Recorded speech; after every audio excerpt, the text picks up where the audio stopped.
Al-Iman TV, sarana penyubur keimanan. Assalamualaikum warahmatullahi wabarakatuh. Innal hamdalillah nahmaduhu wa nasta'inuhu wa nastaghfiruh. Wa na'udzu billahi min shururi anfusina wa min sayyiati a'malina. May yahdihillahu fala mudilla lahu wa may yudlil fala hadiya lahu. Wa asyhadu an la ilaha illallah wahdahu la syarika lahu. Wa asyhadu anna Muhammadan abduhu wa rasuluh.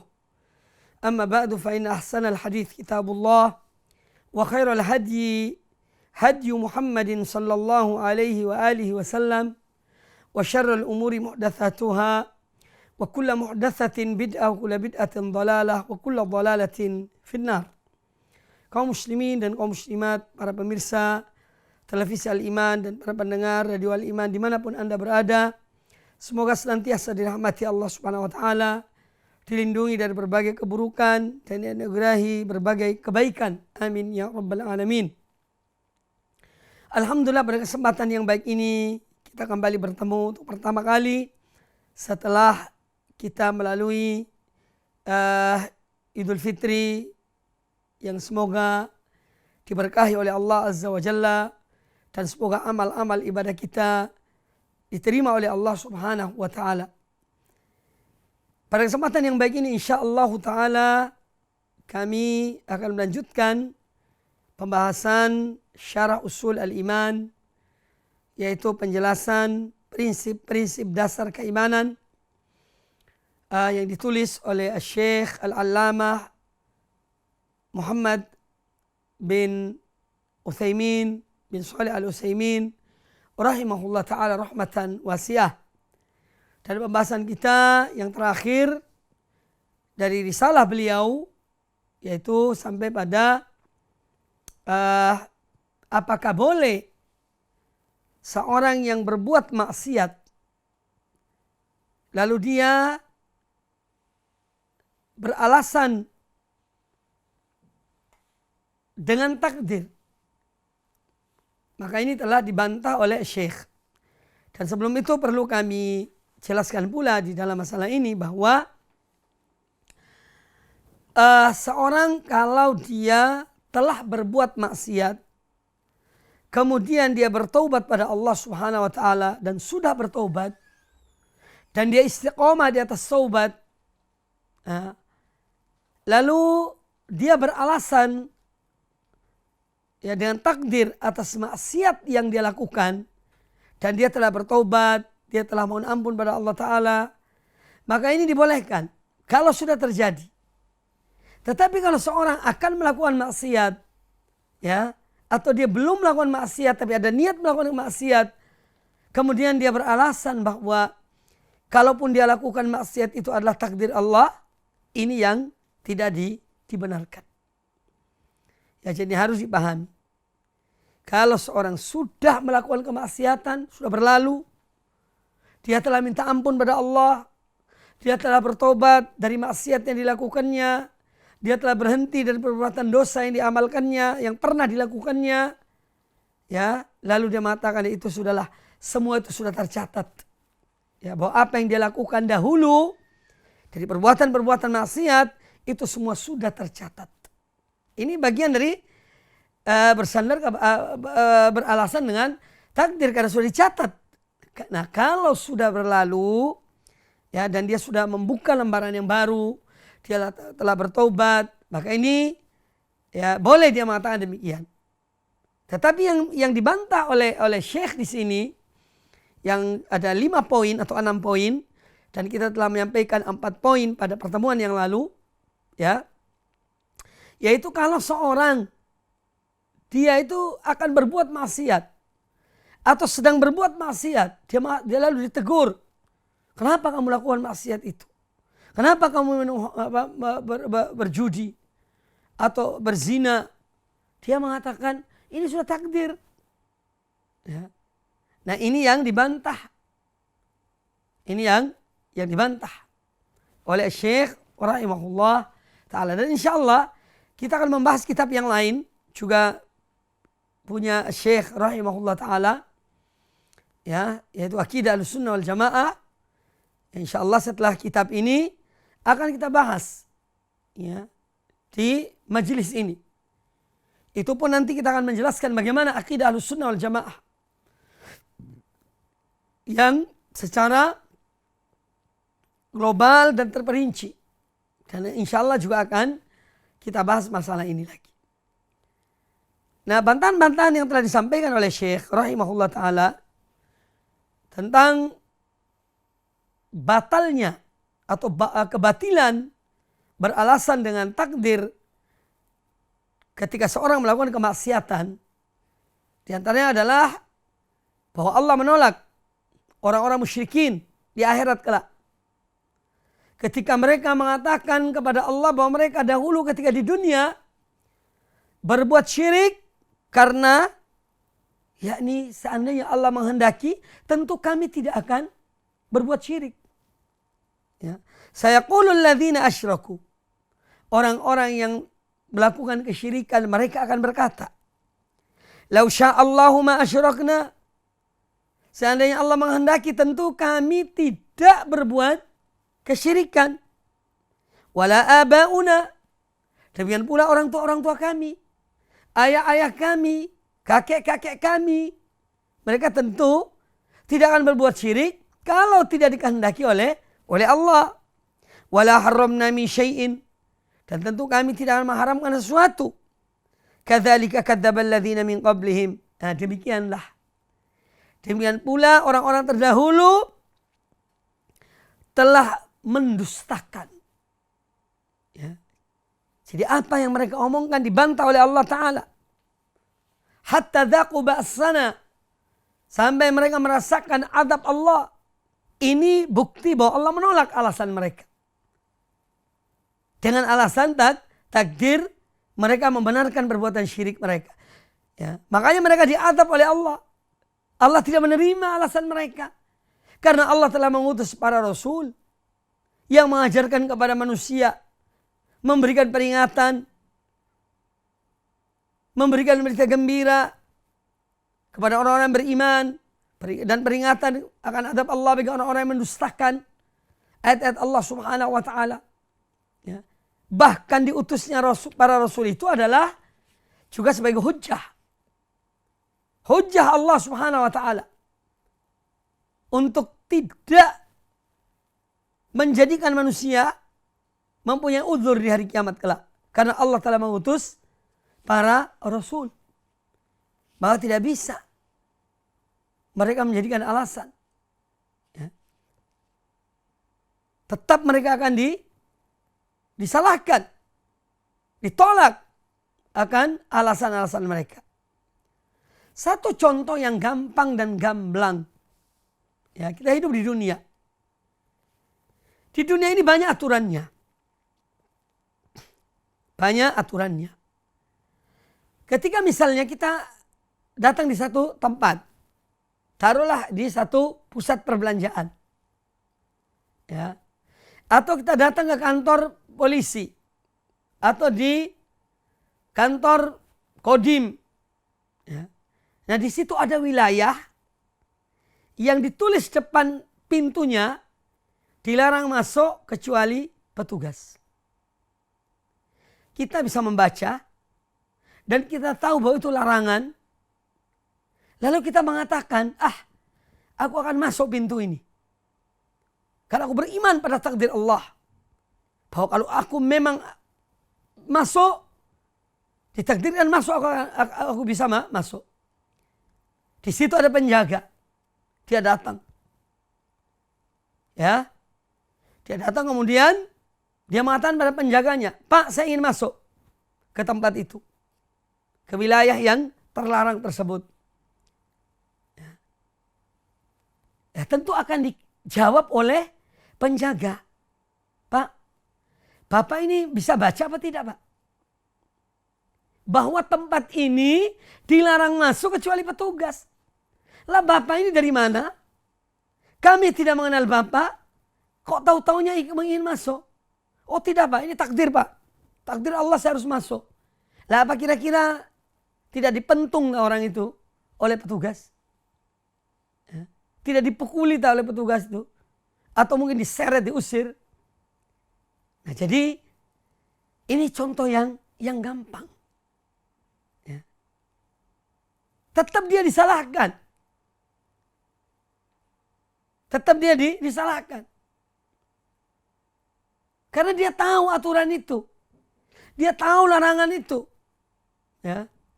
Sehat akal pikirannya. Dia bukan orang gila. Kalau dia orang gila mungkin itu dimaafkan. Ini bukan orang gila. Nah, ini contoh-contoh yang mudah. Ya, tentu dalam hal yang saya contohkan tadi itu, siapa yang disalahkan? Ya orang yang ngotot akan masuk itu. Orang yang memaksakan diri untuk masuk, dia akan ditangkap. Dia akan disalahkan. Karena dia tahu aturan itu, dia bisa membaca. Kalau dia memaksakan kemudian mengatakan, nah kalau takdir aku masuk, aku akan masuk. Bapak tidak berhak melarang.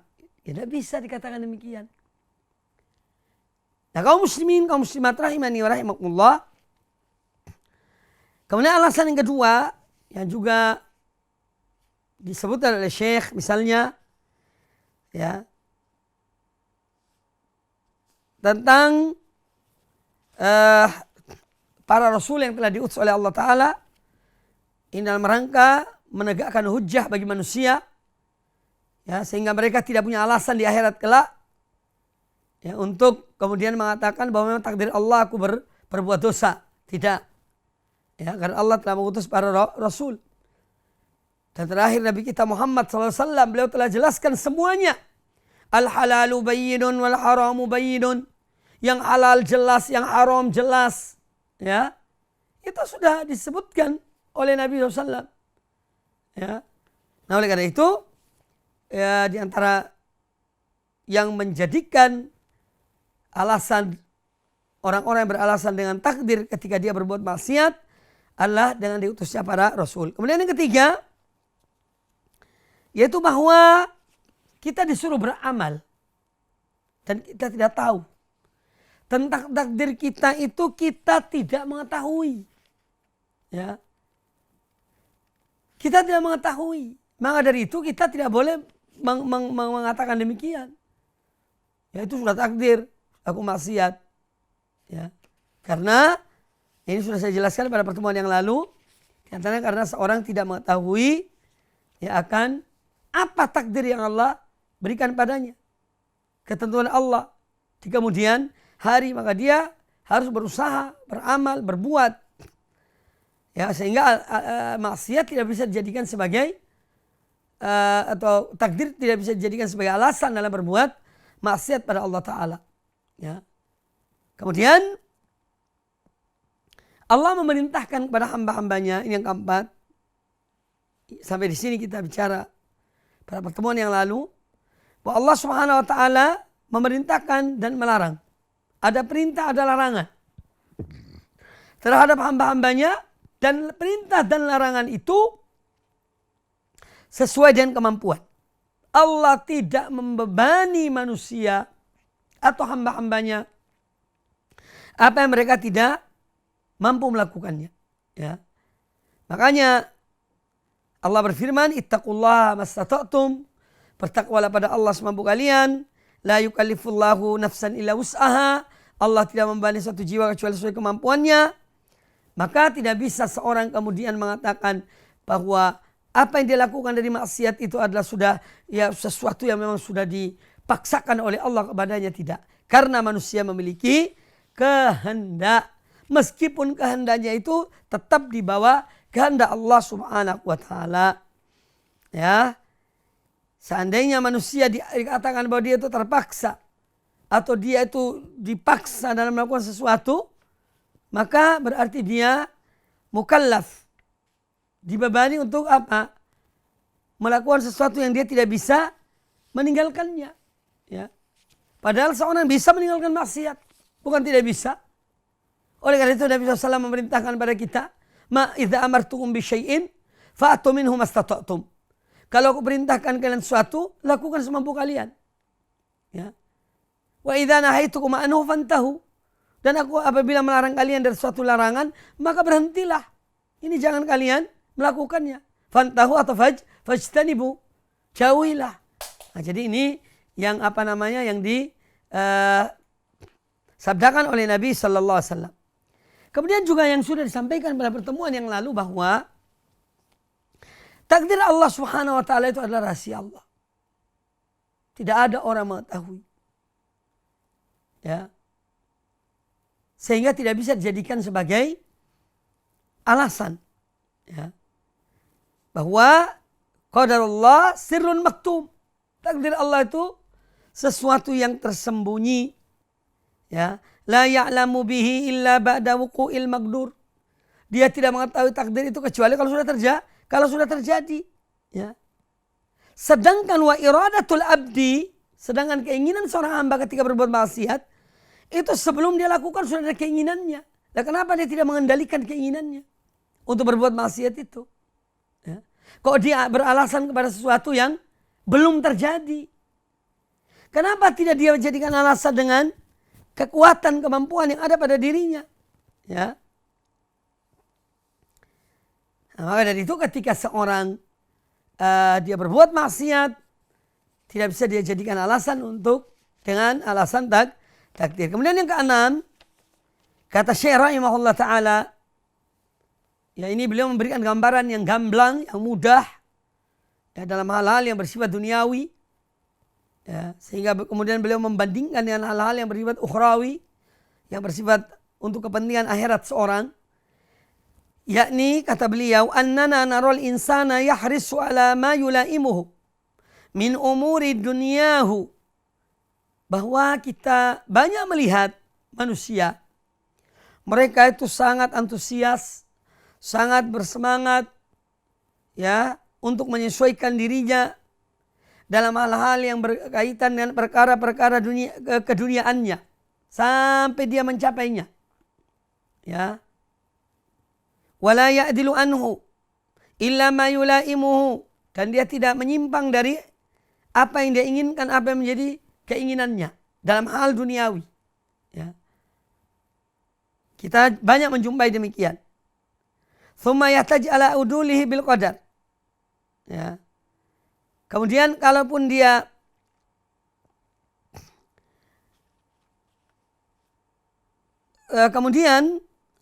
wala ya'dilu anhu ila ma la yulaimuhu thumma yahtaju ala uduli bil qadar. Dan kata beliau, ya, misalnya orang itu dia tidak pernah menyimpang dari apa yang tidak sesuai dengan apa yang diinginkannya. Ya. Kemudian dia beralasan dengan takdir. Sekarang satu contoh. Seorang dia itu misalnya sakit. Dia sakit dan dia ingin sembuh. Dia ke dokter. Ya. Kemudian dokter memberikan pengarahan kepadanya. Pengarahannya adalah kamu harus begini dan begitu. Harus olahraga, harus minum obat yang rutin, harus makan makanan ini. Ya, makanan-makanan yang dilarang juga disebutkan. Ya. Nah, dia itu mengikutinya. Dalam hal berkaitan dengan keduniaan, yaitu kesehatan dia. Supaya dia tetap sehat. Ya. Dan dia di situ tidak menyimpang dari apa yang dia inginkan. Yaitu untuk sehat. Sehingga dia mengikuti ketentuan-ketentuan yang ditetapkan oleh dokter dengan sangat seksama dan bijak. Sangat teliti. Ini dalam hal masalah berkaitan dengan duniawi. Lah sekarang, hal-hal yang berkaitan dengan akhirat. Kenapa kok dengan mudah seorang itu untuk menggampangkan? Itu kan takdir. Tapi hal-hal seperti tadi yang ingin sehat, kenapa dia tidak makan saja yang dilarang oleh dokter? Kemudian dia mengatakan, lah itu kan takdir Allah, pokoknya mati ya mati, sembuh ya sembuh. Ya. Kok dia tidak mengatakan demikian? Ketika dia memilih makanan, ditanya, kok kamu milih makanan ini, kenapa tidak ini? Oh tidak, saya dilarang oleh dokter makan ini, karena ini mengandung kolesterol yang tinggi misalnya, dan saya dilarang. Loh, kenapa dia tidak beralasan dengan takdir? Ya, makan sajalah. Wah, ini sudah takdir. Tapi justru dia mengikuti aturan-aturan itu. Ini dalam hal kaitan dengan kesehatan yang dia ingin untuk menjadi orang yang sehat sesuai dengan pedoman petunjuk dari dokter. Nah, sekarang masalah akhirat kok digampangkan? Allah memerintahkan 1, 2, 3, 4, 5 dan seterusnya. Rasulullah memerintahkan 1, 2, 3, 4, 5 dan seterusnya. Allah melarang 1, 2, 3, 4 dan seterusnya. Rasulullah pun demikian melarang. Kemudian dia menerjang larangan-larangan itu dan seenaknya. Dia meninggalkan yang wajib dan seenaknya. Lalu dia mengatakan akan sudah takdir Allah. Nah, disinilah menunjukkan apa? Ya, bahwa dia tidak benar alasannya. Ya, tidak benar alasannya ketika dia mengatakan demikian. Kemudian disebutkan di sini bahwa kata beliau rahimahullah, "Lau kana baina yaday al-insan tariqan, ahaduhuma yantahi bihi ila baladin kulliha fawda wa qatal wa nahab wa intihak lil a'rad wa khaufun wa ju'un." Satu contoh yang lain. Misalnya kata beliau, di depan seseorang ada 2 jalan. Depan seorang yang sedang membawa mobil misalnya, ada 2 jalan. Jalan yang satunya ini, ya, kalau dia mengikuti jalan ini, dia akan sampai di satu kota, ya, satu tempat atau kota yang di sana terjadi kekacauan.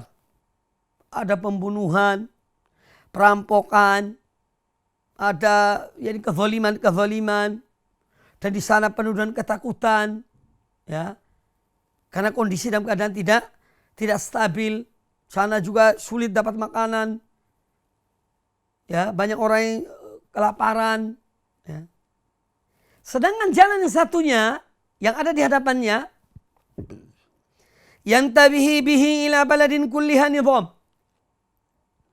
Jalan yang satunya lagi, kalau dia mengikuti jalan ini, diberitahukan pada dia bahwa dia akan sampai kepada suatu tempat, satu kota yang di sana itu aman, ya, peraturan berjalan dengan baik, stabil, ya, kulluha nizamun wa amnun wa mustatib. Ya, di kota itu tertib, stabil, penuh keamanan, hidupnya baik, ekonominya bagus, wa aishun wa raghadun wa ihtiramun lid-nufus. Di sana orang menghormati jiwa manusia, menghormati kehormatan manusia, menghormati harta-harta manusia. Lalu kata Syekh, fa ayyut tariqain yasluk. Kira-kira ketika orang yang demikian itu diberitahukan ketika dia berada di depannya ada 2 jalan, yang satu menuju kepada kota yang tidak aman, yang penuh dengan ketakutan, penuh kekacauan, yang satu penuh keamanan, penuh peraturan, kira-kira mana yang dipilih oleh orang tersebut? Ya. Innahu sayasluku tariqat tsani, kata Syekh, bahwasanya orang ini pasti dia akan mengikuti jalan yang kedua. Alladzi yantahi bihi ila baladin nidhamin wal aman, yang akan sampai membawa dia kepada negeri yang penuh dengan peraturan, penuh dengan keamanan. Wala yumkin li ayyi aqlin abadan an yasluka tariqa baladin fawda wal khauf. Dan tidak mungkin, kata beliau rahimahullah, tidak mungkin sama sekali, ya, orang yang punya akal sehat itu akan memilih menempuh jalan yang pertama yang menuju kepada kekacauan, ketidakamanan, kepada ancaman jiwanya, ancaman hartanya. Ya, tak mungkin. Ya. Lalu dia mengatakan misalnya, lah aku tetap ke kota yang ke jalan ini, ya karena sudahlah takdir Allah. Ya. Dia beralasan dengan takdir. Nah, kata Syekh, orang yang berakal sehat tidak mungkin dia memilih jalan yang demikian untuk menuju ke tempat yang berbahaya, kemudian dia beralasan itu adalah takdir Allah. Kemudian contoh yang lain. Narol maridho yu'maru bid-dawa'i fayashrabuhu wa nafsuhu la tashtahi. Kita melihat ada orang sakit, ya. Dia diperintahkan oleh dokter, oleh perawat, ya, untuk minum obat, ya. Untuk minum obatnya pahit, obatnya tidak enak, ya. Dia tidak punya keinginan untuk minum obat itu, ya. Wa yunha 'anit ta'am alladhi yadhurruhu. Kemudian dia dilarang makan makanan yang membahayakannya. Fayatrukahu, lalu dia meninggalkannya. Padahal dia ingin untuk makan makanan itu. Tapi karena makanan itu akan membahayakannya, maka dia tinggalkan. Mengapa dia lakukan hal tersebut? Kullu dzalika talaban lisyifai wassalamah. Semua itu dia lakukan untuk apa? Dia mendapatkan kesembuhan dan untuk keselamatan dia. Untuk kesehatannya, kebaikannya dia. Ya. Wala yumkin an yamtani'a an syurbid dawa. Dan tidak mungkin dia menolak minum obat. Ya, tidak mungkin. Mau dia tahu insya Allah dengan obat ini dia selamat. Dia sehat. Ya. Au yaqul ta'am alladhi yadurru wa yahtaj bil qadar. Dan tidak mungkin pula dia makan makanan yang dilarang oleh dokter karena berbahaya baginya. Lalu dia beralasan dengan takdir. Tidak. Tentu dia akan memilih makanan yang tidak membahayakannya. Nah sekarang, falimadza yatrukul insanu ma amarallahu wa rasuluh. Mengapa manusia meninggalkan apa yang diperintahkan Allah dan Rasulnya? Au yaf'alu ma naha Allah wa rasuluh. Atau dia melakukan apa yang dilarang oleh Allah dan Rasulnya. Ya. Thumma yahtaj bil qadar. Kemudian dia beralasan dengan takdir. Ya. Kok dibedakan? Padahal ini satu. Ya. Kok dibedakan masalah-masalah duniawi? Dijaga betul, diperhatikan betul. Sedangkan masalah-masalah akhirat, lah itu takdir. Terserah Allah Ta'ala. Nah ini juga menunjukkan kebatilan. Ya. Orang yang berbuat maksiat, kemudian dia beralasan dengan takdir akan maksiat yang dia lakukan. Kemudian contoh yang lain. Ya, yang disebut oleh Syekh. Annal muhtaj bil qadar alama tarakahu minal wajibat au fa'alahu minal ma'asi. Bahwa orang yang beralasan dengan takdir ketika dia meninggalkan kewajiban, ya, atau melakukan yang dilarang berupa perbuatan maksiat, ya, lalu dia beralasan dengan takdir, seandainya orang tersebut, ya, seandainya orang tersebut, lau i'tada alaihi syakhsun, ada orang yang berbuat kezaliman kepadanya, orang itu mengambil hartanya, fa'akhadha malahu wantahaka hurmatahu, orang itu mengambil hartanya, kemudian menghancurkan kehormatannya, ya, lalu orang itu beralasan dengan takdir, yani aku lakukan hal ini kepada kamu, ya, karena ini takdir Allah. Waqal, ya, la talumni, orang yang berbuat perbuatan tersebut yang menzalimi dia, itu mengatakan padanya, kamu jangan mencela saya. Ya. Fa inna i'tidai kana biqadarillah. Karena aku ketika melakukan hal ini padamu, aku mengambil hartamu, ya, aku menghancurkan kehormatanmu, itu karena yang aku lakukan ini semua sudah takdir Allah. Ya.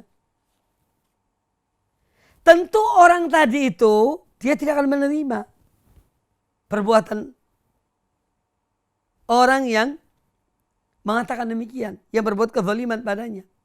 Dia tidak menerima. Ya.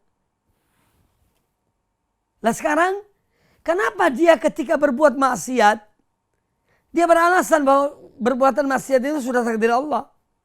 Nah ketika ada orang lain berbuat kepada dia, juga beralasan bahwa dia lakukan hal itu karena takdir Allah, dia menolak. Nah ini kan curang namanya. Namanya curang. Ya.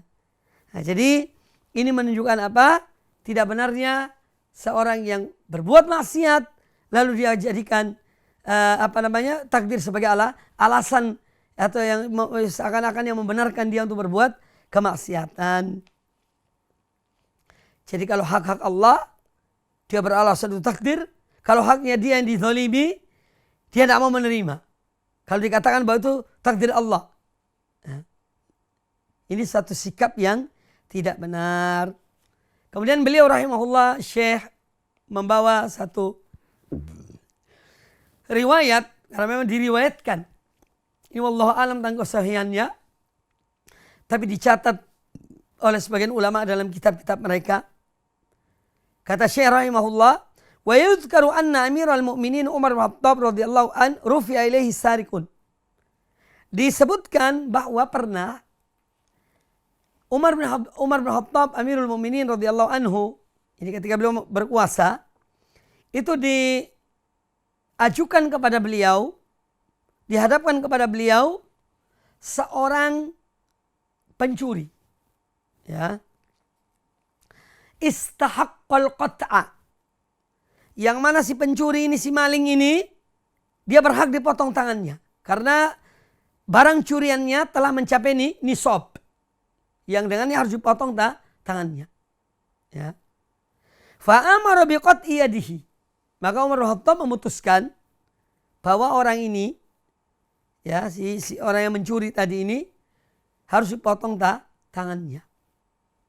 Faqal, maka orang itu mengatakan, ini orang yang mencuri mengatakan pada Amirul Mukminin, mahlan ya Amirul Mukminin. Kata orang itu, wahai Amirul Mukminin, sebentar, jangan tergesa-gesa motong tanganku. Fa inna ma saraktu biqadarillah. Karena aku mencuri ini karena takdir Allah. Sudah ditakdirkan Allah bahwa aku mencuri. Faqala Umar. Maka Umar bin Khattab radhiyallahu anhu berkata, menjawab pada si pencuri itu, wa nahnu innama naqta'u biqadarillah. Kami juga memotong tanganmu ini juga karena takdir Allah. Ya, juga karena takdir Allah. Nah, ini contoh kisah ya bagaimana kecerdasan dari Amirul Mukminin Umar bin Khattab radhiyallahu an. Kalau dia alasan ketika mencuri karena takdir Allah, ya potong tanganmu takdir Allah. Allah mentakdirkan orang yang mencuri dipotong tangannya. Berapa batasan nisab? Para ulama menyebutkan rubu' dinar, 1/4 dinar. Kalau ada orang mencuri senilai 1/4 dinar, itu dipotong tangannya. Dinar itu kepingan uang emas. Ya, kepingan uang emas. Nanti kita bahas insyaAllah pada pertemuan-pertemuan akan datang. Ya, jadi ini tentang bantahan terhadap orang-orang yang menjadikan takdir sebagai alasan untuk dia melakukan kemaksiatan. Ini semua telah dibantah dan alasan itu menunjukkan kebatilannya. Lain halnya sebagaimana saya katakan tadi, kalau seorang sudah melakukan kemaksiatan, kemudian dia menyesali, dan dia bertobat, dia kembali pada Allah, dia menghentikan keburukan yang dilakukan dengan kebaikan-kebaikan. Ya. Kemudian ada orang mengatakan kepada dia, lah kenapa kamu dulu kok maksiat? Dia mengatakan itu sudah maktub, sudah tercatat. Dan alhamdulillah saya sudah tobat pada Allah Ta'ala. Ya. Tapi yang diajukan alasan itu, ini sebagai suatu penyesalan terhadap perbuatannya. Ini masalah yang dibahas oleh Syekh rahimahullah, dan masalah ini penting karena kita masih jumpai ada sebagian orang itu yang ya kalau dikatakan ditegur, dinasihati ya tentang perbuatan maksiat yang dilakukannya, dia selalu beralasan dengan itu takdir Allah. Jadi ini tidak dibenarkan. Ya, tidak dibenarkan. Baik. Kemudian yang berikutnya. Kata Syekh rahimahullah ta'ala. Walil imani bil qadari thamaratun jalilatun. Bahwa beriman kepada takdir Allah ini membuahkan banyak hal-hal yang bermanfaat bagi seorang mukmin yang beriman kepada takdir tersebut. Maka di sini pentingnya beriman pada takdir. Ya. Jangan banyak mengeluh. Jangan banyak mengadu pada manusia terhadap musibah yang menimpa diri kita, ujian yang menimpa diri kita. Tapi mengadulah pada Allah, bertobat pada Allah, yakin bahwa itu adalah ketetapan Allah Subhanahu wa taala. Ya. Itu ketetapan Allah Subhanahu wa taala. Manusia diuji, para anbiya, para rasul diuji oleh Allah Subhanahu wa taala. Ya. Nabiullah Yaqub, beliau diuji oleh Allah taala. Putra yang paling dicintainya yaitu Yusuf alaihissalam. Itu dibawa ketika masih kecil. Dibawa oleh saudara-saudaranya, dibuang, dimasukkan dalam sumur, kemudian dijual. Ini musibah besar. Lebih dari hilangnya harta. Hilangnya anak itu lebih daripada hilangnya harta. Oleh karena itu orang tua karena cintanya pada anak, kalau anaknya sakit, dia mengeluarkan semua apa yang dimilikinya demi kesembuhan anaknya. Ya, demi kesembuhan anaknya. Jadi beliau diuji. Nabiullah Yaqub alaihissalam diuji oleh Allah Subhanahu wa taala dengan ujian yang berat. Ujian-ujian kita ini kecil. Ya. Tidak ada apa-apanya dibanding dengan apa yang diujikan oleh Allah kepada beliau. Tapi apa kata beliau kepada dalam keluhannya kepada Allah Ta'ala? Fasabrun jamil. Wallahul musta'an. Ya. Maka inilah aku harus bersabar dan kesabaran yang indah. Beliau mengambil sabar. Wallahul musta'an, dan Allah tempat aku meminta. Bukan manusia. Jadi keliru Anda. Kalau Anda diuji oleh Allah Ta'ala atau kita manusia diuji oleh Allah Ta'ala. Dan ujian yang Allah ujikan pada kita. Lalu kita ngadu kepada manusia. Minta belas kasihan manusia. Salah besar. Keliru besar. Ini menunjukkan keimanan yang lemah. Ya. Yang perlu kita introspeksi diri kita. Ya. Bahwa ternyata iman aku ini lemah. Karena aku mengadu pada manusia. Padahal aku memiliki Allah. Zat yang maha kaya. Zat yang maha pengasih. Zat yang maha penyayang. Zat yang maha mendengar. Mengapa aku ngadu pada manusia? Jadi contoh para nabi diuji oleh Allah Ta'ala. Mereka mengadu kepada siapa? Kepada Allah Subhanahu wa Ta'ala. Kepada Allah Subhanahu wa Ta'ala. Bukan kepada manusia. Ya. Jadi Allah tempat kita mengadu. Dan Allah menguji seorang hamba. Ada hikmah di balik itu. Ya. Ada hikmah di balik itu.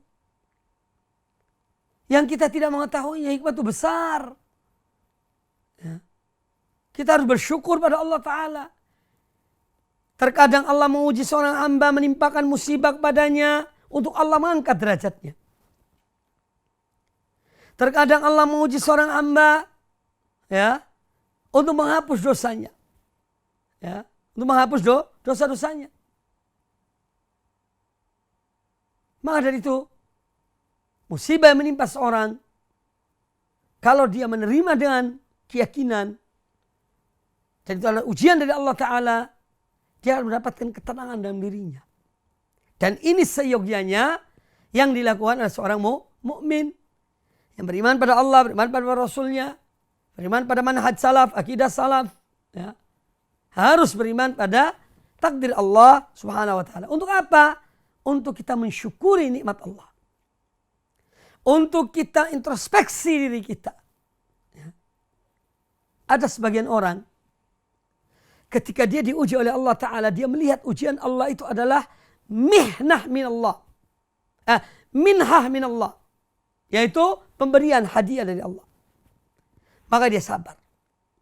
Karena dia yakin di balik ujian ini ada sesuatu yang lebih dari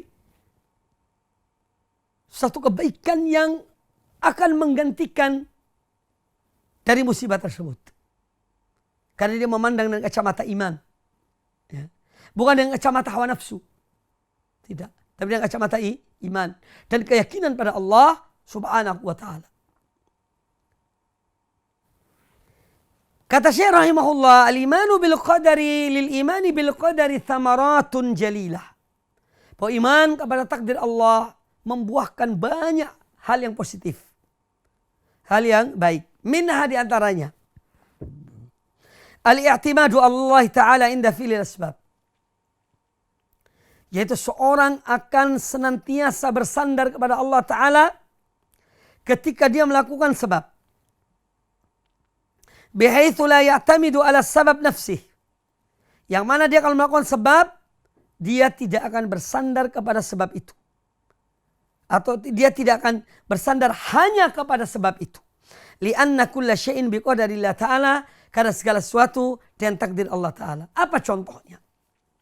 Seorang ingin dia mempunyai anak. Dia ingin mempunyai anak.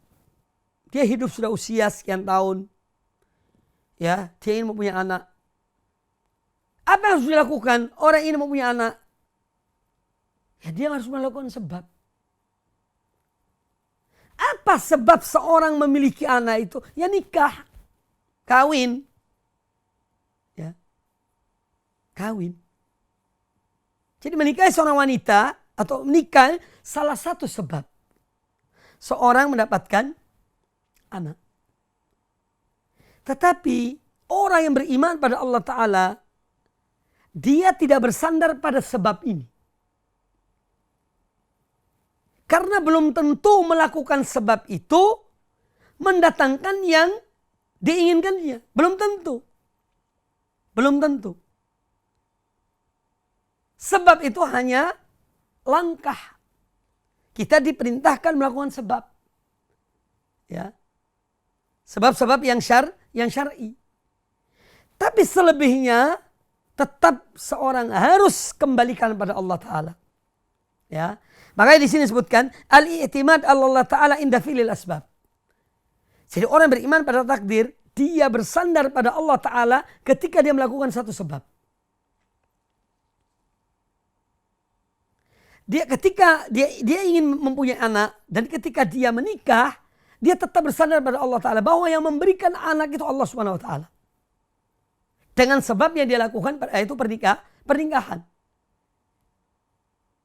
Sehingga betul-betul dia bersandar pada Allah Ta'ala. Karena apa? Karena tidak sedikit orang yang menikah.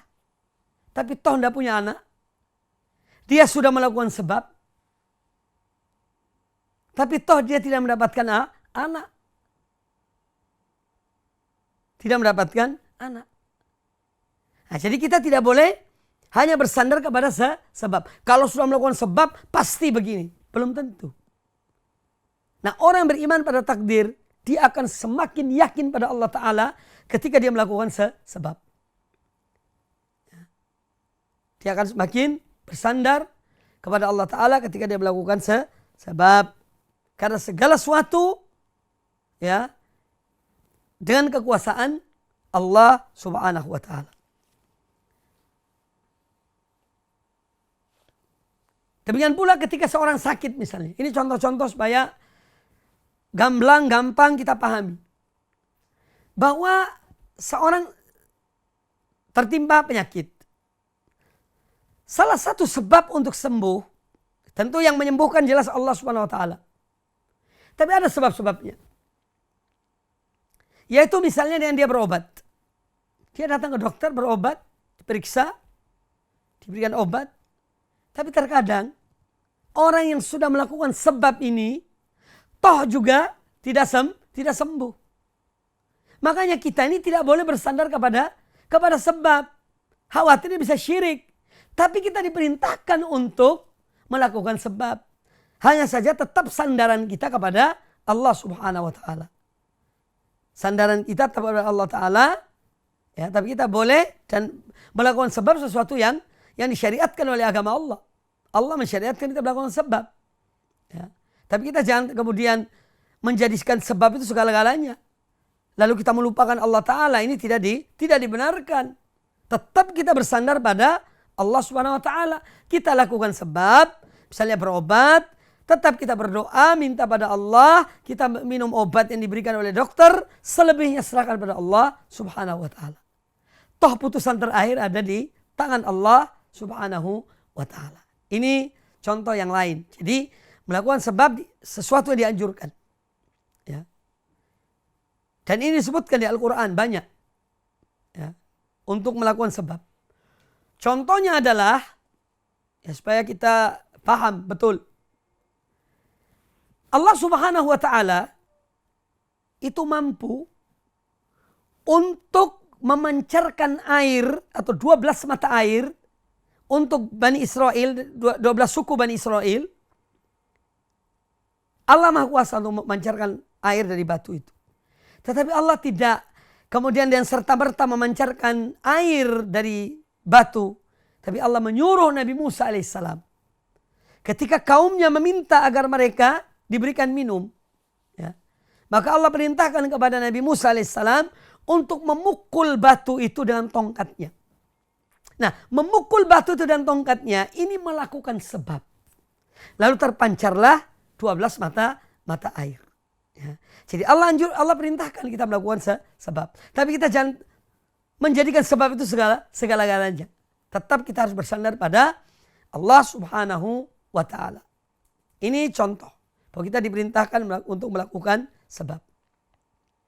Maryam binti Imran, ya, ketika akan melahirkan Nabi Isa alaihissalam, dan beliau pergi di satu tempat, ya, di Palestina, ya, di tempat arah timur, beliau menyendiri di tempat itu, mengasingkan dirinya, ya, dalam keadaan hamil besar. Kemudian beliau bersandar di sebuah batang korma, pohon korma, di bawahnya ada sungai. Allah menyuruh Maryam binti Imran untuk menggoyangkan pohon korma itu, lalu akan jatuh buah korma. Padahal beliau wanita yang dalam keadaan hamil besar. Tentu tenaganya tidak seberapa kuat. Karena wanita dalam keadaan hamil biasanya semakin berat kehamilannya semakin payah. Ya. Tapi Allah perintahkan kepada Maryam untuk menggoyang pohon korma itu, lalu jatuhlah buah korma yang matang. Ini artinya melakukan sebab. Padahal Allah Maha Kuasa mendatangkan angin, ya, datangkan angin di atasnya Maryam, kemudian menjatuhkan buah korma itu. Sangat berkuasa Allah Ta'ala. Tapi Allah menyuruh untuk melakukan sebab. Maka melakukan sebab adalah satu hal yang disyariatkan dalam Islam. Tetapi kita jangan menjadikan sebab itu sebagai segala-galanya. Tetap kembali kepada Allah Subhanahu Wa Ta'ala. Kebergantungan kita, ya, bersandarnya kita tetap kepada Allah Subhanahu Wa Ta'ala. Kemudian yang kedua, di antara hikmah dari iman kepada takdir Allah Subhanahu Wa Ta'ala, alla yu'jiba al-mar'u bi nafsihi, ya, inda husuli muradihi, supaya seorang itu tidak kagum dengan dirinya, tidak ujub dengan dirinya ketika dia mencapai suatu maksud yang dia inginkan. Ya. Dia tidak kibir, tidak ujub. Ya. Lianna husulahu ni'matun minallahi ta'ala. Karena apa yang dicapainya, apa yang didapatinya itu nikmat dari Allah Ta'ala. Allah sudah mentakdirkan baginya. Jadi di antara hikmah kita beriman pada takdir Allah, menghilangkan rasa ujub dari diri kita. Ya. Jangan kita lupa bahwa apa yang ada pada diri kita, kecerdasan, harta, ya, kemudian kedudukan atau yang lainnya, ilmu termasuk, itu dari Allah Ta'ala. Ya. Karunia dari Allah. Nikmat dari Allah. Jangan kemudian kita kagum dengan diri kita. Lupa kepada Allah Ta'ala seperti Qarun. Qarun itu diberikan harta oleh Allah yang mana harta bendanya itu kunci-kuncinya, kunci-kunci gudangnya itu dibawa oleh onta-onta yang besar. Saking banyak hartanya. Tapi dia tidak pernah mengakui bahwa itu dari Allah Ta'ala. Dia kagum dengan dirinya, ujub dengan dirinya, sehingga lupa pada Allah Ta'ala. Makanya Allah tenggelamkan hartanya. Sekaligus korunnya pun ditenggelamkan. Karena apa? Itu karena itu. Ujub. Lupa pada Allah. Maka siapa saja di antara kita, wahai Anda yang diberi nikmat oleh Allah berupa apa? Harta. Atau kedudukan. Atau kecerdasan. Atau ilmu. Atau apa saja yang Allah berikan kepada kita semuanya. Hendaklah kita ini kembalikan nikmat itu. Bahwa sumbernya adalah dari Allah Subhanahu Wa Ta'ala. Jangan kita yang tertipu dengan diri kita sendiri. Ya, jangan. Harus kembalikan pada Allah Subhanahu Wa Ta'ala. Ya. Jadi alla yu'jiba al-mar'u bi nafsihi inda husuli muradih. Supaya orang itu tidak mengagumi dirinya sendiri ketika dia mencapai apa yang diinginkannya. Li'anna husulahu ni'matun minallahi ta'ala.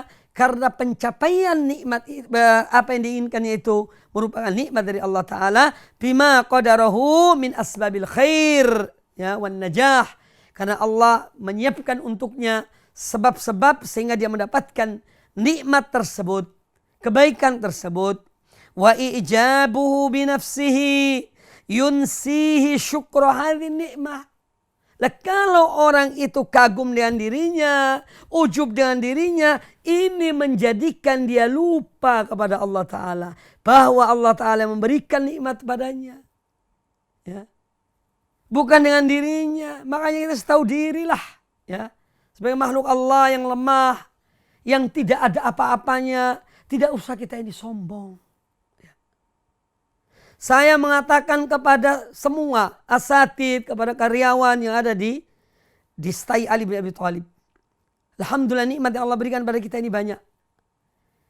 Ya, tapi jangan kemudian kita meremehkan cleaning service karena kita tidak mendapatkan kebaikan tanpa mereka. Ya. Tanpa mereka. Mereka punya andil. Tapi mereka tidak terkenal. Ya. Mereka tidak pernah muncul. Di televisi. Di video. Tidak pernah muncul. Tapi mereka punya andil. Maka kita harus berterima kasih pada mereka. Jadi kita bersyukur pada Allah Ta'ala. Karena ini bagian dari nikmat yang Allah berikan pada kita. Maka jangan sampai lupa. Jangan sampai lalai. Ya. Kebaikan orang lain kepada diri kita. Jangan. Itu sifat yang jelek. Ya. Sifat yang laim. Sifat yang buruk orang yang melupakan kebaikan orang lain. Di Al-Quranul Karim disebutkan. Ya. Di Al-Quranul Karim. Allah menyebutkan tentang Nabi Musa. Tentang Nabi Musa ketika membunuh salah satu orang Mesir. Dari golongan Fir'aun. Ya.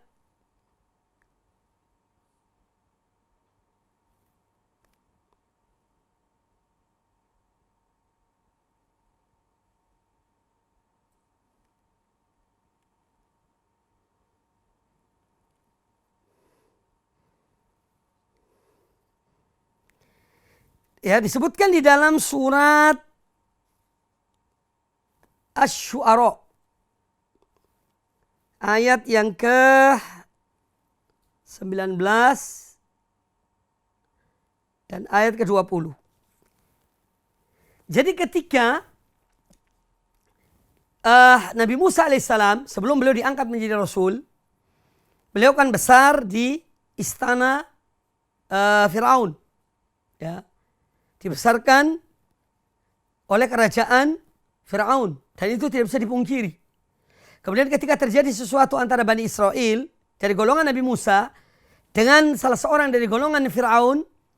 Kemudian orang yang dari golongan Nabi Musa minta tolong kepada Nabi Musa terhadap perbuatan orang dari golongan Fir'aun. Kemudian dipukuli oleh Nabi Musa, jatuhlah sampai meninggal. Kemudian Nabi Musa ya karena melakukan hal ini dan dia melarikan diri Kemudian pergi ke Madian itu kisahnya. Sebelum diangkat menjadi Rasul sebagai Nabi. Kemudian Allah mengutus Nabi Musa alaihissalam untuk mendakwai Fir'aun. Ya, untuk mendakwai Fir'aun. Maka pulanglah Fir'aun. Pulanglah Nabi Musa, yakni dari Madian, dia kembali ke negerinya. Dia sudah rindu dengan negerinya. Ya. Kemudian ada sanak familinya. Ya. Ketika Nabi Musa datang ke Mesir, dan di situ ada pertemuan antara Musa dan Fir'aun, itu Fir'aun mengingatkan kepada Nabi Musa. Bahwasanya wahai Musa, engkau besar di tempat kami. Kami yang memberikan kepada engkau, yakni kehidupan. Qala alam nurabbika fina walidan. Kata Fir'aun kepada Nabi Musa, bukankah engkau telah kami didik, kami asuh ketika kecil. Walabista fina min umurika sinin. Dan engkau tinggal bertahun-tahun bersama kami. Ya. Wa fa'alta fa'lataka allati fa'alta. Tapi kemudian engkau, wahai Musa, melakukan satu perbuatan yang telah engkau lakukan. Apa perbuatan yang dilakukan oleh Nabi Musa? Dia membunuh. Dia memukul orang dari golongan Fir'aun itu sampai meninggal. Kemudian Nabi Musa pergi meninggalkan Mesir. Diingatkan oleh Fir'aun. Ya. Wa fa'alta fa'lataka allati fa'alta. Dan engkau melakukan suatu perbuatan yang telah engkau lakukan. Wa anta minal kafirin. Dan engkau termasuk orang yang kufur nikmat. Engkau tidak berterima kasih. Ya. Ini diingatkan oleh Fir'aun. Nabi Musa diingatkan oleh Fir'aun. Lalu apa kata Nabi? Nabi Musa alaihissalam. Kata beliau alaihissalam,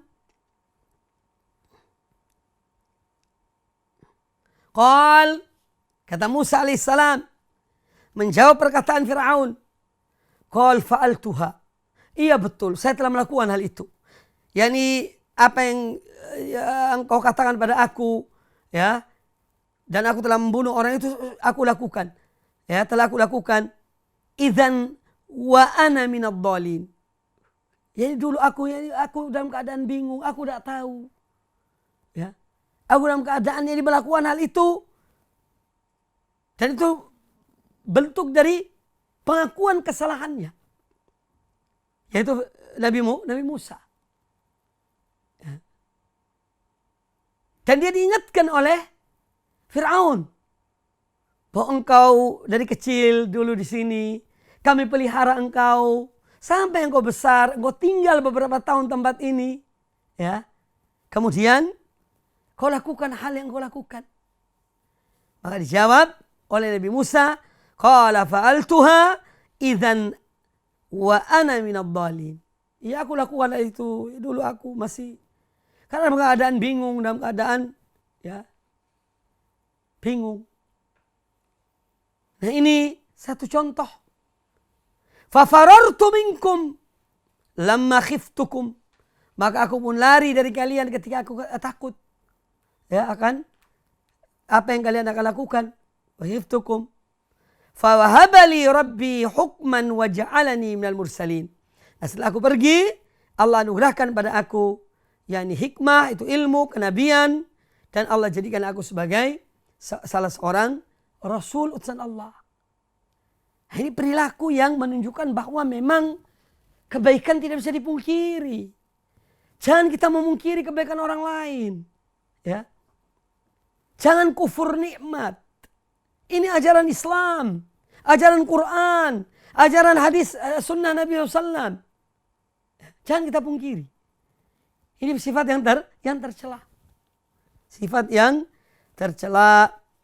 Jadi bahwa salah satu buah dari iman kepada takdir, bahwa seorang akan mengembalikan semua nikmat itu yang Allah berikan padanya, bahwa itu adalah dari Allah Ta'ala, dan dia tidak akan ujub dengan dirinya. Dia tidak akan ujub dengan dirinya. Kemudian yang ketiga, di antara buah dari keimanan kepada takdir Allah Ta'ala, at-tuma'ninah. Ketenangan dalam diri seorang. Warahatun nafs. Warahatu an-nafsiyah. Bima yajri alaihi min aqdarillah ta'ala. Orang yang beriman kepada Allah Ta'ala, beriman kepada takdir Allah Azza wa Jalla akan mendapatkan ketenangan. Ya, tuma'nina.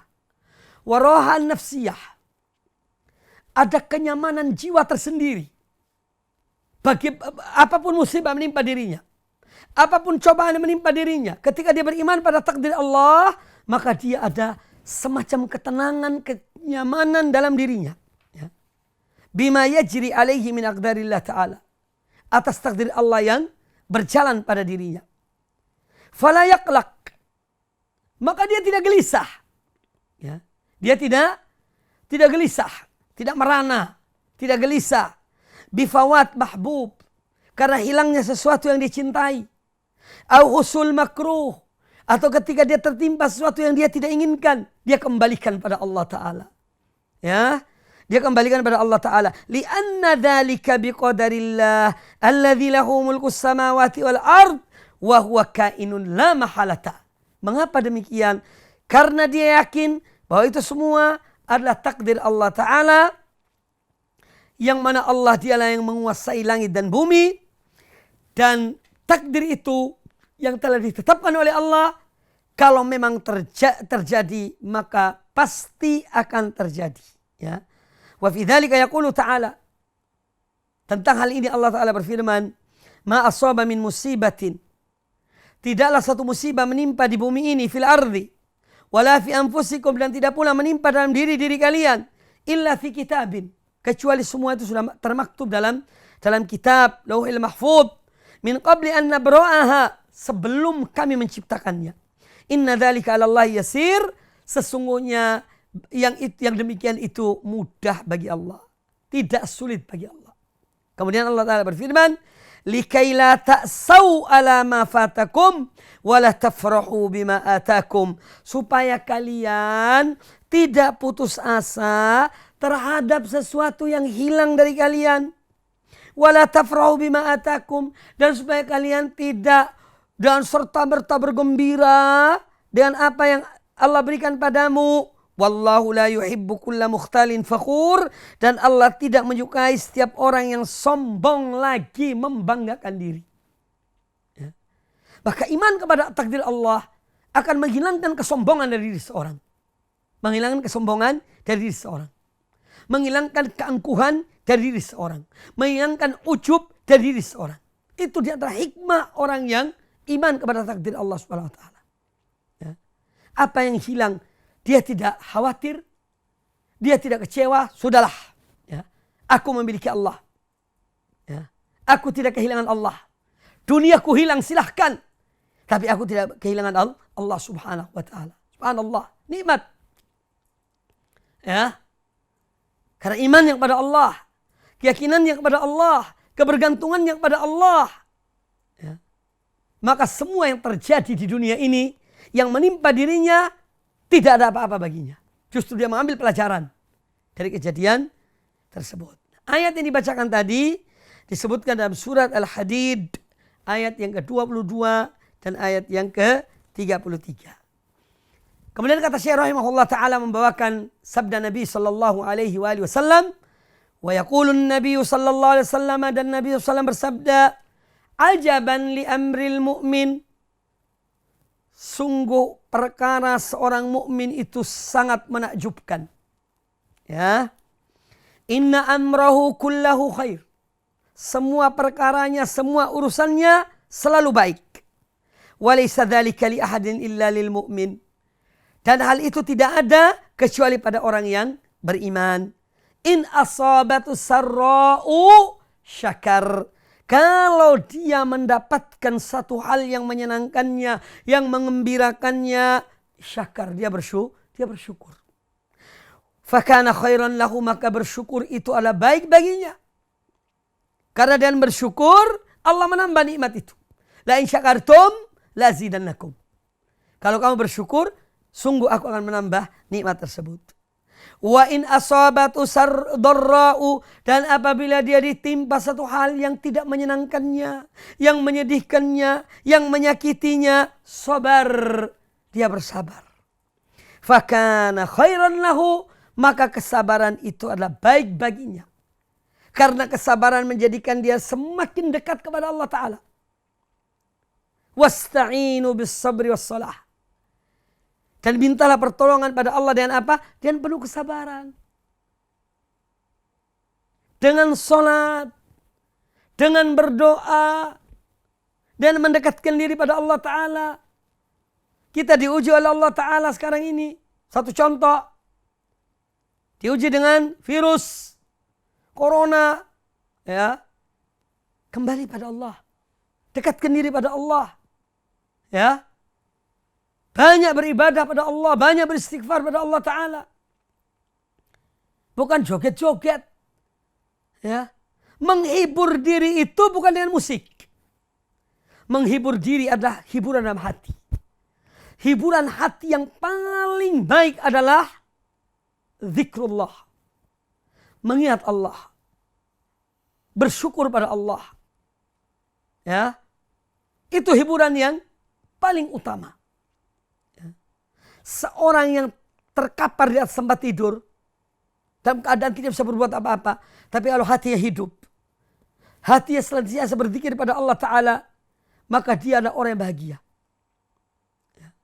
Tetapi seorang yang hidup dalam keadaan kemewahan dan kekayaan dan berbagai macam kenikmatan yang Allah berikan padanya dari dunia ini, tapi dia lalai pada Allah Ta'ala, dia tidak mengingat Allah Ta'ala, maka dia adalah orang yang paling tidak berbahagia di muka bumi ini. Para pemirsa, semoga senantiasa dirahmati Allah Subhanahu wa Ta'ala. Orang yang yakin pada takdir Allah Azza wa Jalla, maka dia akan melihat dunia ini kecil. Ya. Cobaan ini kecil. Karena ada zat yang maha besar yang mengujinya. Dan dia yakin di balik ujian itu pasti ada kebaikan. Maka perkuatlah iman kita kepada Allah. Kepada hari akhir. Perkuat iman kita pada takdir Allah Azza wa Jalla. Ya. Toh semua sudah dicatat. Yang kita ributkan ini apa sekarang? Ketika kita diuji oleh Allah Ta'ala dengan ujian ini. Ya. Kita tetap berusaha. Melakukan sebab-sebab. Tapi kita harus yakin pada Allah Ta'ala. Bahwa Allah Subhanahu wa Ta'ala telah mencatat bagi kita rezeki kita. Ya. Sejak kita di dalam perut ibu kita pada usia 4 bulan. Ya, maka jangan khawatir. Dan rezeki itu. Ya nanti gimana masa depan anak-anak kita. Ya apa ini. Yakin pada Allah Ta'ala. Berbuatlah. Toh rezeki masing-masing sudah dicatat oleh Allah Ta'ala. Umur kita sudah dicatat oleh Allah Ta'ala. Kita tidak bisa lari dari itu semuanya. Ya. Maka iman pada Allah Ta'ala, iman kepada takdir Allah Azza wa Jalla akan menjadikan seorang tenang dalam hidupnya. Ketenangan tersendiri dalam hidupnya. Terutama dalam menghadapi berbagai macam cobaan di dunia ini. Makanya jadilah orang yang bertauhid, yang betul-betul tauhid pada Allah Ta'ala. Bukan sekadar berbicara. Ya. Tapi kita wujudkan dalam kehidupan kita. Wujudkan dalam diri kita. Ya. Bahwa aku mempunyai Allah Subhanahu wa Ta'ala. Aku mempunyai Allah Subhanahu wa Ta'ala. Dan demikian insya Allah kita akan hidup tenang, akan terus mensyukuri nikmat Allah Subhanahu wa Ta'ala. Kaum muslimin dan kaum muslimat rahimani rahimakumullah, itu diantara hikmah-hikmah dari beriman kepada takdir Allah Azza wa Jalla. Dan demikian kajian kita, pemaparan materi sampai di situ.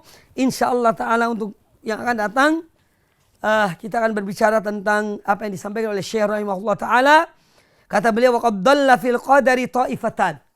Ada 2 golongan yang menyimpang, yang tersesat dalam masalah takdir. Nah, insya Allah kita akan berbicara dan membicarakannya, membahasnya pada pertemuan akan datang dengan seizin Allah Subhanahu wa Ta'ala.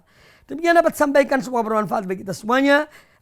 Aqulu qouli hadza wallahu ta'ala a'lam.